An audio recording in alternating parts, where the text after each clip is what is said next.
কক্সবাজারের চকরিয়ায় পথচারী কিশোরীকে অস্ত্রের মুখে তুলে দল বেঁধে ধর্ষণের ঘটনায় এখনও গ্রেপ্তার হয়নি কেউ। রবিবার রাতে ধর্ষণের শিকার হন ওই কিশোরী। এদিকে অভিযুক্তদের বিচারের দাবিতে সড়ক অবরোধ করে বিক্ষোভ করেছে এলাকাবাসী। কক্সবাজারে বদরখালী মহেশখালী সংযোগ সেতু রবিবার রাতে চট্টগ্রাম থেকে গ্রামের বাড়ি মহেশখালী ফেরার সময় এখান থেকেই জিম্মি করা হয় কিশোরীকে। পথচারীদের আকুতি জানিয়েও মেলেনি কোনো সাহায্য। অস্ত্রের মুখে পাশের প্যারাবনে নিয়ে তার উপর পাশবিক নির্যাতন চালায় ৮ জন। অচেতন হয়ে পড়লে কিশোরীকে সেখানেই ফেলে রেখে যায় ধর্ষকরা। পরে স্থানীয়রা তাকে উদ্ধার করে হাসপাতালে পাঠায়। আমাকে ওইখানে চুলাচুলি করে ব্লকের নিচে ফেলেছে। এরা দুইজনে আমার সাথে এমন খারাপ কিয়া করছে। আবার দুইটা ছেলে ছিল, ওই দুইটাও ছেলে খারাপ নুকরা কিছু করছে আমার সাথে।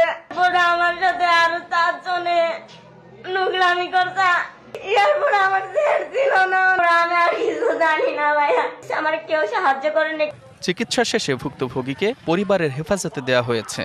পুলিশ তাৎক্ষণিকভাবে ঘটনাস্থলে গিয়ে ভিকটিমকে হেফাজতে নেয় এবং চিকিৎসার ব্যবস্থা করে এবং আলামতগুলো জব্দ করে।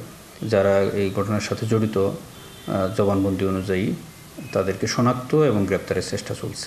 ধর্ষণের ঘটনায় জড়িতদের গ্রেপ্তার ও বিচারের দাবিতে বদরখালী মহেশখালী সংযোগ সেতু এলাকায় সড়ক অবরোধ করে সোমবার বিক্ষোভ করেছে এলাকাবাসী।